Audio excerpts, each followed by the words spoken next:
नमस्कार मित्रांनो, तुम्ही कधी स्वतःला हा प्रश्न विचारला आहे का? मृत्यूनंतर नेमकं काय होत असेल? शेवटचा श्वास घेतल्यानंतर सर्व काही संपतं का? की त्यानंतरही आत्म्याचा काही प्रवास असतो? हा प्रश्न हजारो वर्षापासून मानवाला पडत आला आहे. याच प्रश्नाचं उत्तर हिंदू धर्मातील एका महत्त्वाचा ग्रंथ गरुड पुराण आपल्या श्रद्धेनुसार देण्याचा प्रयत्न करतो. या व्हिडिओमध्ये सांगितलेली माहिती गरुड पुराणातील धार्मिक श्रद्धावर आधारित आहे. चला आता या रहस्यमय प्रवासाची सुरुवात करूया. गरुड पुराणानुसार मृत्यू हा शेवट नसून एका नवीन प्रवासाची सुरुवात आहे.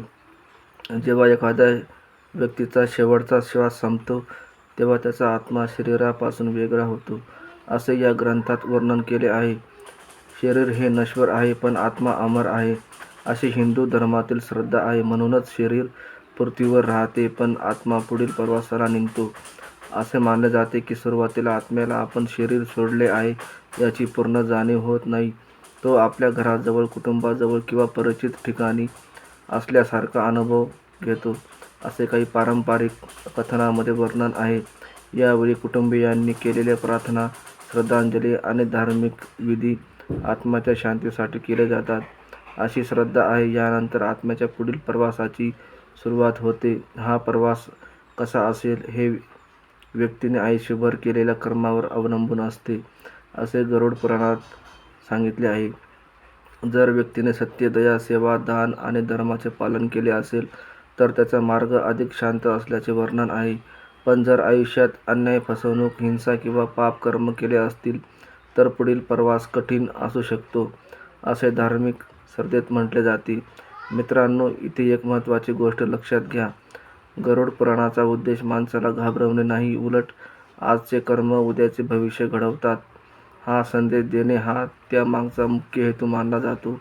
म्हणूनच आपल्या आयुष्यात प्रत्येकाने शक्य तितकी चांगली कर्मे करण्याचा प्रयत्न करावा. पण पुढे आत्म्याला कोण भेटते? खरंच यमदूत येतात का? आणि चित्रगुप्त कर्माचा हिशेब कसा ठेवतात? याची माहिती आपण पुढील भागात जाणून घेणार आहोत. म्हणून हा व्हिडिओ शेवटपर्यंत नक्की पहा. मित्रांनो, आतापर्यंत आपण गरुड पुराणात वर्णन केलेल्या श्रद्धांनुसार मृत्यूनंतरचा प्रवास, यमदूत, चित्रगुप्त, वैतरणी नदी, स्वर्ग, नरक आणि पुनर्जन्म याबद्दल जाणून घेतले. आता या संपूर्ण ग्रंथांचा सर्वात महत्त्वाचा संदेश समजून घेऊया. गरुड पुराणाचा उद्देश माणसाला भीती दाखवणे नाही, उलट प्रत्येक व्यक्तीने आपले जीवन चांगल्या पद्धतीने जगावे हा त्यामागील मुख्य संदेश मानला जातो. या ग्रंथात वारंवार सांगितले आहे की माणसाबरोबर मृत्यूनंतर धन, संपत्ती, पद किंवा प्रसिद्धी जात नाही, त्याबरोबर जातात ती फक्त त्याची कर्मे. म्हणूनच प्रत्येकाने सत्य बोलावे, प्रामाणिक राहावे, आई-वडिलांचा आदर करावा, गरजूंना मदत करावी आणि कोणावरही अन्याय करू नये असा संदेश दिला आहे. दान, धर्म, सेवा, करुणा आणि क्षमा यांना मोठे महत्त्व दिले गेले आहे, कारण या गुणांमुळे समाजातही चांगुलपणा वाढतो आणि व्यक्तीने जीवन अर्थपूर्ण बनते. याचबरोबर लोभ, अहंकार, खोटेपणा, फसवणूक, हिंसा आणि इतरांना दुःख देणाऱ्या कृतीपासून दूर राहण्याचा उपदेश या ग्रंथात केला आहे. मित्रांनो, प्रत्येक धर्म आणि तत्त्वज्ञान वेगवेगळ्या पद्धतीने मृत्यू आणि त्यानंतरच्या जीवनाबद्दल विचार मांडतात. गरुड पुराणातील वर्णने ही हिंदू धार्मिक परंपरेतील श्रद्धांवर आधारित आहेत. अनेक जण त्यांना आध्यात्मिक मार्गदर्शन म्हणून पाहतात. म्हणून या कथांकडे भीतीने न पाहता चांगले जीवन जगण्याची प्रेरणा म्हणून पाहणे अधिक महत्त्वाचे आहे. आजचा व्हिडिओ संपण्यापूर्वी मी तुम्हाला एक प्रश्न विचारू इच्छितो. जर आजपासून आपल्याला माहीत असेल की प्रत्येक चांगल्या आणि वाईट कर्माचा परिणाम होणार आहे, तर आपण आपले जीवन कसे जगू? याचे उत्तर प्रत्येकाने स्वतःच्या मनात शोधावे. जर हा व्हिडिओ तुम्हाला माहितीपूर्ण वाटला असेल तर व्हिडिओला लाईक करा, तुमचे मत कमेंटमध्ये नक्की लिहा आणि अशाच धार्मिक, ऐतिहासिक आणि माहितीपूर्ण व्हिडिओसाठी आपल्या चॅनलला सबस्क्राईब करा. मी पुन्हा भेटेन अशाच एक नवीन आणि रोचक विषयासह. धन्यवाद. मित्रांनो, मागील भागात आपण यमदूत, धर्मराज, यम आणि चित्रगुप्त यांच्या संदर्भातील वर्णन पाहिले. आता पुढे काय घडते ते जाणून घेऊया. गरुड पुराणातील धार्मिक श्रद्धेनुसार कर्माचा विचार झाल्यानंतर आत्म्याच्या पुढील प्रवासाचा निर्णय घेतला जातो. हा निर्णय व्यक्तीने आयुष्यभर केलेल्या चांगल्या आणि वाईट कर्मावर आधारित असतो, असे या ग्रंथात सांगितले आहे. या संदर्भात वैतरणी नदीचा उल्लेख येतो. गरुड पुराणात ती आत्म्याच्या प्रवासातील एक महत्त्वाचा टप्पा मानली जाते. धार्मिक श्रद्धेनुसार सत्कर्म, दान आणि धर्मपालन केलेल्या व्यक्तीचा हा प्रवास तुलनेने सोपा होतो, तर पापकर्म केलेल्या व्यक्तींसाठी तो कठीण असल्याचे वर्णन आहे. यानंतर स्वर्ग आणि नरक याचा उल्लेख येतो. गरुड पुराणातील श्रद्धेनुसार स्वर्ग हे पुण्यकर्माचे फळ मिळण्याचे स्थान म्हणून वर्णन केले आहे. तेथे शांती, आनंद आणि समाधान मिळते असे मानले जाते. तर नरक हा पापकर्माचा परिणामांचे प्रतीक म्हणून वर्णन केलं आहे. ग्रंथात विविध प्रकारच्या नरकाचे उल्लेख आहेत. प्रत्येक प्रकारच्या पापकर्मांसाठी वेगवेगळ्या परिणामांचे वर्णन केले गेले आहे. या वर्णनांचा मुख्य उद्देश लोकांना वाईट कर्मापासून परावृत्त करणे हा आहे. त्यानंतर पुनर्जन्म या संकल्पनेचा उल्लेख येतो. हिंदू धर्मातील श्रद्धेनुसार आत्मा अमर आहे आणि कर्मानुसार पुढील जन्म प्राप्त होतो. म्हणूनच या जन्मातील प्रत्येक कृतीला महत्त्व दिले जाते.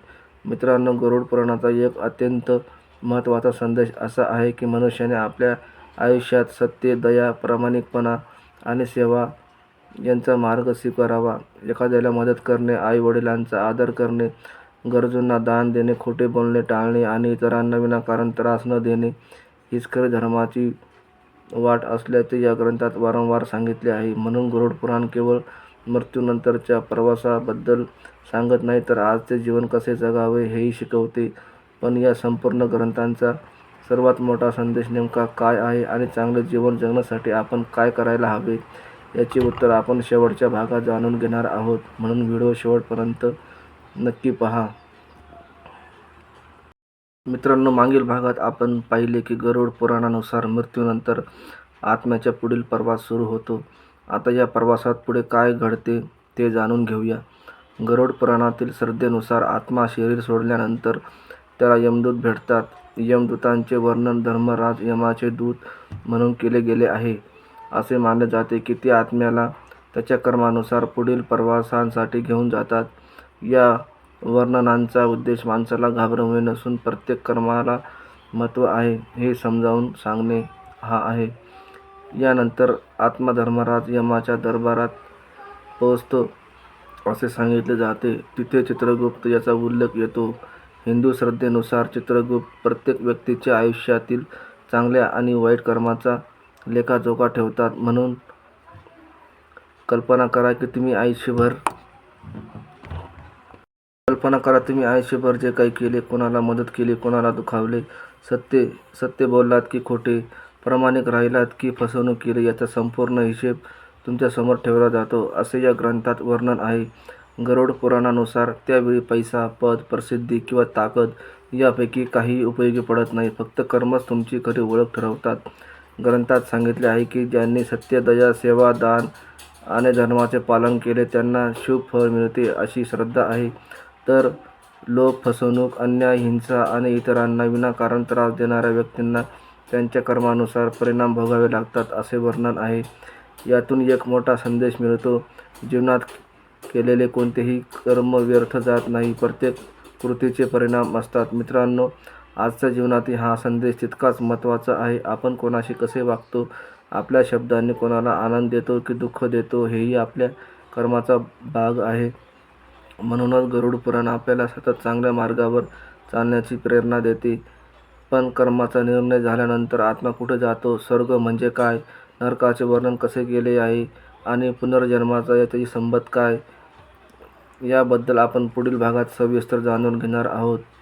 म्हणून व्हिडिओ शेवटपर्यंत नक्की पहा.